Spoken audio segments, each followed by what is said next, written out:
Саламатсызбы? Региондо Абалким автордук программасы. Бүгүн эми кыргыз коомчулугунда президенттик шайлоодон да көбүрөөк баш мыйзамды жаңылоо жагы талаш жаратып турат. Анткени балким президент боломун деп талапкерлигин койгондор миң аракет кылганы менен баары бир кыргыз эли кимге ишенип, кайсыл мекенчил уулун шайлап алаарын билип, өздөрүнүн бекер эле убара болуп атканын түшүнүп калса керек. Анан эми баш мыйзамды жаңылап, президенттик башкарууга өтүп, өкмөт аттууну жок кылып, анын милдетин түздөн-түз президентке жүктөп, парламент депутаттарынын санын азайтып, элдик курултайды мыйзамдуу институт катары киргизип, жоопкерчиликтүү бийлик системасын түзөлү десе, көзүнөн жашы тегерөнчүдөй болуп, көрүнгөн жерге үйүр-үйүр болуп чогула калып, баягы 2010-догу мафия кайрадан саясий оюндарын баштаганын байкадыңызбы? Ооба, баягы эле Өмүрбек Текебаев баш болгон топ бул жолу да өзүн кыргызстандыктардын жол башчысы, эң эле акылдуу, туура жолду так билген баш мыйзамчы катары кайрадан өз репертуарында. Элдик талкууга коюлган долбоорго сунуш айтып, алымча кошумча кылалы десе мейли эле. Бул кыйындардын позициясы кадимки диктатордун жүрүшүндөй. Мен гана билемин, калганыңар эч ким эмессиңер дегенин уктуңузда. Орусча айтканда, вы никто. Кабыл алам десе элимне, анда бул конституция вообще догма болуп калат. Вообще өзгөртүү киргизе албайбыз. Өзгөртүү түзөтүүлөр албайбыз эч качан. Өзгөртүү түзөтүүлөр менен бүгүнкү конституция аркылуу жашашыбыз керек. Мыйзам боюнча жашашыбыз керек. Силер эч ким эмессиңер. Орусча айтканда вы никто. Вы никто. Текебаевдин бул сөзүн ар ким ар кандай кабыл алып жатат. Бул кишинин саясатчы экенин эске алганда, вы никто дегени жалгыз гана ошол студиядагы кишиге багытталган жок да. Бул сөз Текебаевдин 2010-жылы жазган Кыргызстанды жок кылууга багытталган конституциясына каршы болуп жаткан бүт элге багытталбаганда анан кандай? Мисалы, сиз Текебаевдин конституциясына каршы болсоңуз, аны жокко чыгарып, кыргыз эли үчүн иштей турган баш мыйзамды жазыш керек деп эсептесеңиз, демек анда сиз никтосуз, эч ким эмессиз. Бул сөздүн мааниси мына ушунда жатканын түшүнүңүз.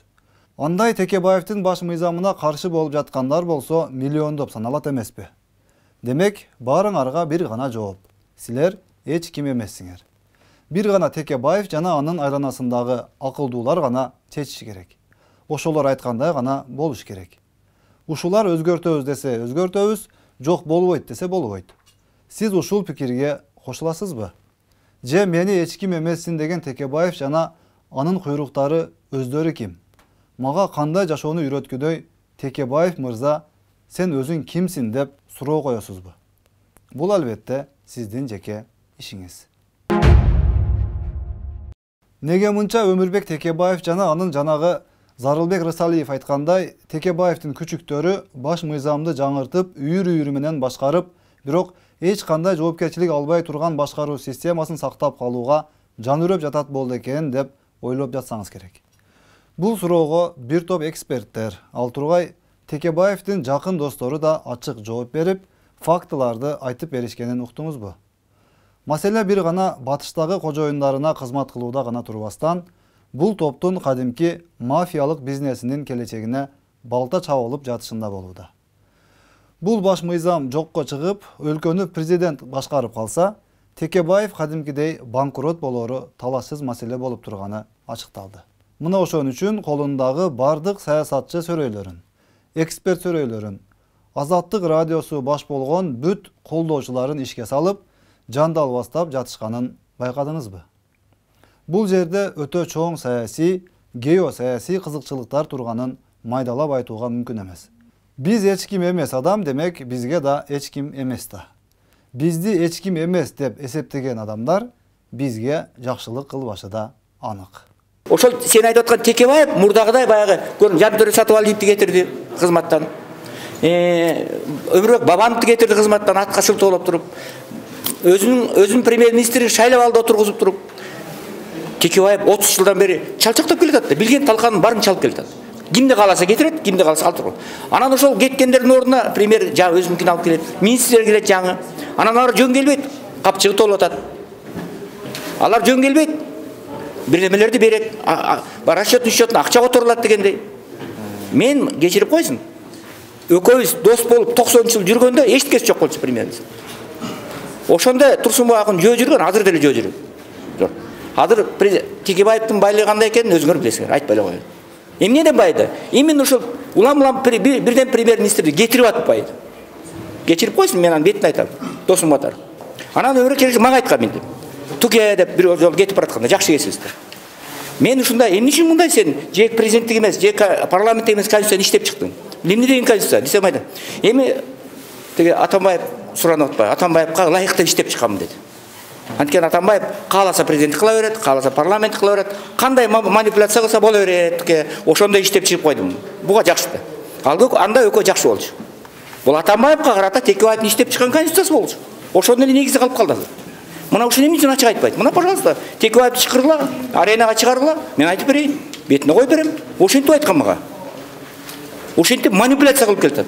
Эми азыр уялбай барып алып туруп бүткүл барын Атамекен партиясынын мурдагылары да келип атат, кийинкилер алма эмес чыкмап атат, кошулуп алды буга, токтошуу кайра чыгып кетти.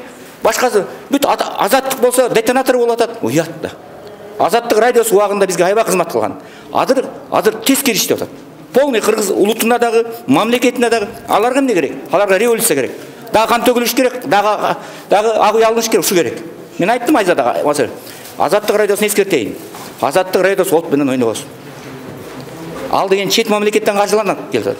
Американын конгресси каржылайт. Уялбай кичине.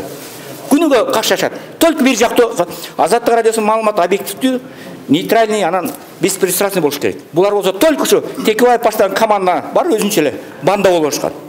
Мына Отунбаева да кошулуп алып, бүгүн азыр өзүнчө курулушту өткөрүп атышат. Кыргыз элин, кыргыз мамлекетин, кыргыз улутун булар ойлонобу? Анан эми убактылуу өкмөт деген 2010 жылдагы топту жакшы билесиз. Булардын дарегине кандай гана айыптоолор айтылбады. Комиссиялык иликтөөлөрдүн жыйынтыктары чыгып, 2010 жылдагы апрель-июнь окуяларына байланыштуу өтө чоң күнөөлөр коомчулук тарабынан коюлуп эле келет. Андан бери бийлик ошол убактылуу өкмөтчүлөрдүн колунда болгондуктан, акыйкат чечим чыгарылып, убактылуу өкмөттүн мүчөлөрү эч кандай жоопкерчилик тартпай келишпедиби. Бүгүн эми абал өзгөрдү. Бийлик булардын колунан чыгып, буларды адилеттүү жазага тарта ала турган тараптардын колуна тийүү алдында турат. Демек, жакынкы келечекте ошол убактылуу өкмөттүн мүчөлөрү да айтылуу мародерлук, банк ячейкаларын тоноо, түштүк жергесинде улут аралык жаңжалдын чыгарылышы, сепаратисттерге колдоо көрсөтүү, кумтөр, Дача суудагы авиа кырсык сыяктуу бир топ маселелерге адилеттүү баа берилиши күтүлөт. Андыктан акылы болсо, буга чейин кыргыз элинин алдында жакшы жаман иштери үчүн тобо кылып, элден куулуп катардан биротоло чийилип калбай туруп, коом алдында кечирим сурап, ардактуу эс алууга чыгып, бактылуу каарылык доорун сүрүшсө деле болмок. Антпесе эл арасында буларды сүйүп олтургандар көп эмес да. Эми биз бир тууганыбыз өлгөндөн кийин жаныбыз карай атат да. Жаныбыз карай атат. Азыр ушундай неме болгондо мен сакырым көтөрүлүп, мен азыр азыр шу жерде болсо мен Текебаевди шып өлтүрүп койгум келет азыр. Жана чаңгелди өлтүрүп койгум келет Текебаевди. Текебаев биринчи Текебаев. Мына эми азыр келип алып, дагы ушу алиги Садык Шер деген акмак демесин берип коюп, буга немесин дагы башын тыгып алды булар. Дагы Кыргызстанга башын тыгып алды бул. Бул акмакты жок кылыш керек буну. Буну жок кылыш керек. Бул вообще жооптош керек. Итти бул жасам жооптош керек бул. Карачы дагы башталат эми. Дагы ушу 30 жыл мынакей 30 жыл турду да, 30 жыл эмне кылып койду? Эми бул конституциясын өзү коргоймун деп аракет кылат. Каякта коргойт? Конституция кимге жардам берди? Карабайым адамга жардам бердиби? Же бир дыйган адамга жардам берди конституция? Конституциясына кармайт, конституциясына кармайт. Анын конституциясы бизге кереги жок ал. Ошо конституция менен жоголуп барып, азыр пенсияга чыгып туруп бир небересин алып алып, катынын алып алып ойной турган маал азыр. Ал эми ит өлөрдө кайшыл дейт. Эми бул карыгандан 62-ге чыкты бул. Эми кайшыл болот бул. Кудай таала көшөтүп коет буга кайшылды. Андан көрө секин туугандарына барып, өлүм житимге барып, той ашка барып, дүрлө саясаттан чыгып кетсе, өзүнүн авторитети менен жөө турган киши болот. Анан дагы бир белгилеп айта кетчү нерсе. Акыркы саясий кырдаалга байланыштуу Азаттык, Клоп сыяктуу маалымат каражаттарында Садыр Жапаров, Камчыбек Ташиев тууралуу ар кандай терс маалыматтар байма-бай чыгып, Кыргызстанда диктатура орногону жатат, кокуй Түркмөнстан болгону калдык деп ызылдап жаткандарга маани бербеңиз, ишенбеңиз. Булардын баары атайын сценарий менен жасалып жаткан маалымат согушунун жүрүшү гана. Азаттык, клубка окшогондор жана аларга барып саясий талдоочу болуп сүйлөп аткандар, чет элден туруп алып талдоочулук кылып аткандар, укук коргоочулук кылып жаткандардын баары бир топтун мүчөлөрү.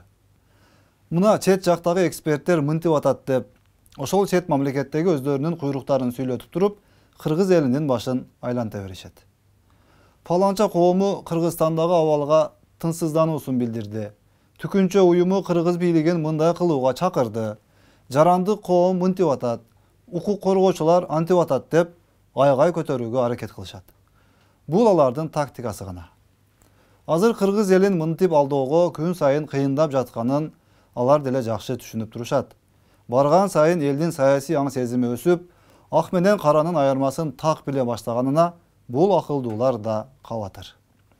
Булар эл аралык деңгээлдеги ири саясий топ экенин так билиңиз.